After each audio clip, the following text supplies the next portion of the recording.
गौ, अज, पुरुष ये मेध यानी पवित्र हैं। घोड़े, खच्चर और गधे ग्राम्य पशु कहे जाते हैं। अब मुझसे वन्य पशुओं के विषय में सुनो।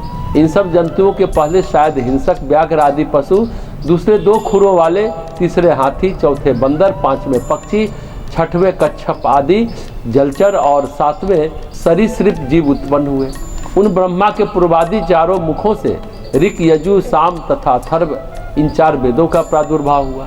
उन्हीं के मुख से ब्राह्मण, भुजाओं से क्षत्रिय, उर्भाग से वैश्य तथा पैरों से शूद्र उत्पन्न हुए। उसके बाद उन्होंने ब्राह्मणों के लिए ब्रह्मलोक, क्षत्रियों के लिए इंद्रलोक, वैश्यों के लिए वायुलोक, शूद्रों के लिए गंधर्वलोक का निर्धारण किया। उन्होंने ब्रह्मचारियों के लिए ब्रह्मलोक, स्वधर्म गृहस्थ आश्रम का पालन करने वालों के लिए प्रजापत्य लोक, वानप्रस्थियों के लिए सप्तऋषि लोक, सन्यासी तथा इच्छानुकूल सदैव विचरण करने वाले परम तपोनिधियों के लिए अक्षय लोक का निर्धारण किया। यह है सृष्टि का वर्णन। अब बात यह है कि सृष्टि क्या करती है। बात यह है कि प्रकृति और पुरुष का संयोग परमात्मा और प्रकृति है। प्रकृति क्या करती है? जैसे दाल चावल चाहिए खाने के लिए, बनाने के लिए बनाने वाला चाहिए, तो परमेश्वर ने विविध रूपों से, विभिन्न ढंगों से, प्रकृति से विविध उपादान, प्रकृति के तत्वों से सृष्टि जन्म ली और प्राणियों ने जन्म लिया। बहुत सारे वृक्ष वनस्पतियों ने जन्म लिया। संक्षेप में कहा जाए, सर्वम ब्रह्ममयम जगत, ये जगत परमेश्वर से उत्पन्न हुआ है और प्रकृति के गुणों के अनुसार तमोगुण, रजोगुण, सतोगुण हुए।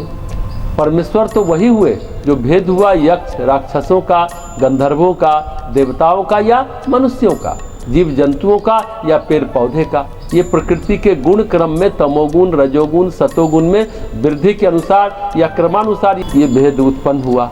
प्रकृति के गुण जीव रूप परमात्मा में आवरण है। इससे अज्ञान की सृष्टि हुई। ये आवरण टूट जाए तो हाथी, घोड़ा, पालकी, जय कन्हैया लाल की, सब भगवान ही भगवान है, कुछ दूसरा नहीं है। जिस समय जीव अपने आत्मस्वरूप का स्मरण कर लेता है, स्मरण मात्र से, स्मृति मात्र से आवरण टूटने लगता है, उसको उसका परमात्म स्वरूप प्राप्त हो जाता है। जो भेद है वो प्रकृति के गुणों का भेद है। बाद में इन गुणों से ही कर्म की सृष्टि हुई और गुण कर्म के अनुसार जीव का आवागमन निश्चित हुआ। यहाँ प्रारंभ में तो केवल गुण थे, गुण के अनुसार कर्म हुए। अपने स्वरूप को भूले रहने के कारण जीव ने अलग अलग कर्म किए। कर्म में उत्थान और अवसान चलता रहता है और जीव अपने अपने कर्मों के अनुसार योनि पाता रहता है। प्रारंभ में बात यह है, ज्ञान की बात यह है, जब जब जीव अपने स्वरूप का यानी अपने आत्म रूप का स्मरण करेगा तो प्रकृति के गुण छिन्न भिन्न हो जाए, क्योंकि प्रकृति मात्र माया है और जीव परमात्मा के रूप में फिर से प्राप्त हो जाएगा। नहीं तो ये खेल चलता रहेगा, आवागमन का चक्र चलता रहेगा, विभिन्न योनियों में जीव विचरता रहेगा या यूं कहें भटकता रहेगा।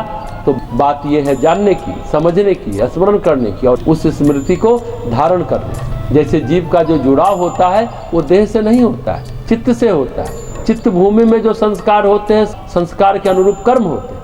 संस्कार सूत्र है, धागा है, उनसे कर्म होते हैं और जब कर्म होते हैं तो उनसे जुड़ाव होता है, उनसे रिश्ते नाते संबंध भावनाएं विकसित होती हैं। जैसे माता पिता है, इनके कई सूत्र चित्त में जुड़े हुए हैं।